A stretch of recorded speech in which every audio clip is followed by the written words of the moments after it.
Hi, welcome. This is Rihola Bitata from STEAM Power. We continue to celebrate women in STEM. And today we have Varaidzo. She's worked in the IT industry as a consultant for just a year. And she has been working especially in the project management remit as PMO analyst. She says she is new to the field, but I would like to welcome her. Welcome, Varaidzo. Thank you so much for having me, Jenny. Thank you for your time. And yeah, because this is really important what we're doing here, and we appreciate every single person that takes part in this. So let's start. Can you tell a little bit about more about yourself outside your professional life?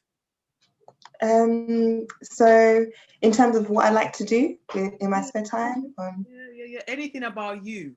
Let's tell us about about. me. Yeah. So yeah, I'm recently graduated about 2 years ago now.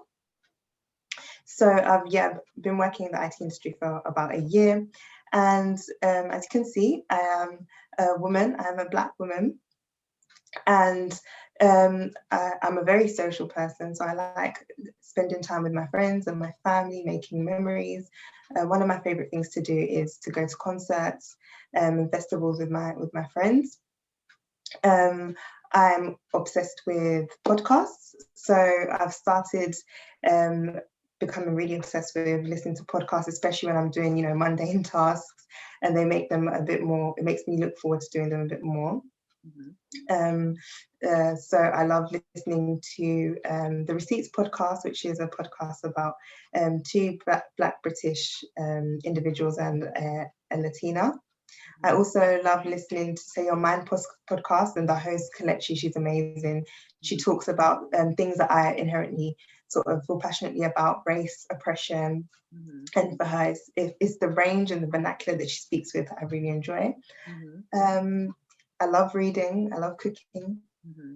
That's just a bit about sort of me Oh, outside of sort of the thank professional. you. So now people can tell that people that work in the tech, in the STEM industry, they're humans. Yeah, we're humans and we do have things. Yes, I wanted to ask whether you can take us back to your childhood. What inspired you to become a person working in tech?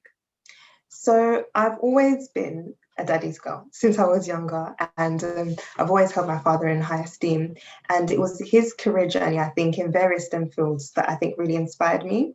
So he was born and bred in Zimbabwe, and he moved halfway across the country at 15 to study engineering. And then in his young adulthood, he taught mathematics to white pupils at a very prestigious private school in Zimbabwe. And now he has a career in tech working as a QA tester. So I think his career in various fields, really his career journey really inspired my own. And I think the unlimited possibilities of technology itself later on have really sparked my interest in the field. Since school, I've really always enjoyed business, and no one can really argue, I think, that technology today is at the backbone of successful businesses and the driver, especially when they're implemented and leveraged properly. Everything has a technological solution, and I really wanted to work in that industry that's sort of like the forerunner of modern innovation. But from childhood, it was definitely my father that inspired me. Oh, I think you're on mute, Rajali. And besides your father, was there any other person in the process? So most recently, I've learnt about Katherine Johnson, Dorothy Vaughan, and I think Mary Jackson as well. And they were the first African American NASA engineers and advocates for women and minorities in their field.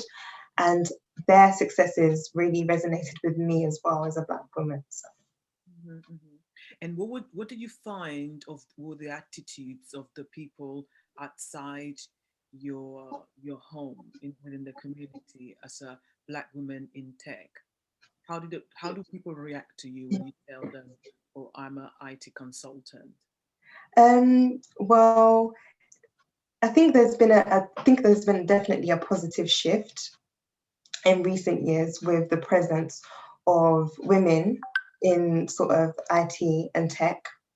I still think that with Black women, we're still very sort of obsolete and still a bit invisible in this industry.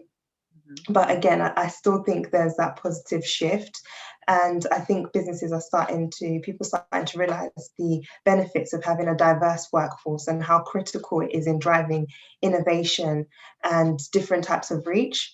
And there's a significant number of organizations involved in encouraging women now to progress into these type of fields. For example, WISE, Women in Science and Engineering. And when I joined a graduate training academy, one of their sort of USPs is that they're a diversity inclusive company. So when I was in my training sort of class, out of 8 of us, 7 were Black and 4 were Black women. So there's definitely sort of like a shift, I would say. And at that training academy, they had weekly coding workshops for women in learning who wanted to learn how to code. It was called Women Code First Girls. Mm-hmm. And so despite the growing number of women pursuing these types of careers, I still think that, there's room for improvement, and not making it just seem like a sort of HR agenda, but really creating an environment of inclusivity and encouraging women to be seen and heard and present in these industries. Do you think that schools are actually doing a great job at pushing young people towards the STEM route? Do you credit um, your school life or history as what you are today?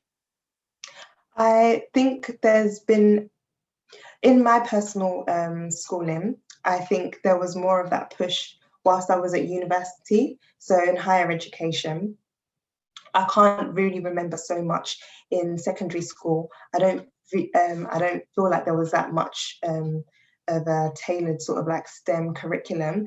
However, I know that there's been many measures undertaken by the Department of Education in the UK recently to sort of change the curriculum and focus it on some of these studies, STEM-related learning with pupils. And in the UK, STEM subjects at university are being chosen more than ever before. So clearly there's been a shift in sort of pre-higher education learning towards STEM-related subjects. And how was it for you finishing uni and finding that job? Because I was speaking to other interviewees and they were telling me that it was not that easy. Once that they finished uni, it was a complete new world for them. Yeah, that was one thing that I was very worried about as well. Was considering just delaying the whole process and just doing a master's just to sort of give me a sort of buffer. But when I was applying for entry-level roles in tech, I came across, as I said, the graduate employee, and they actually help to launch early careers in tech.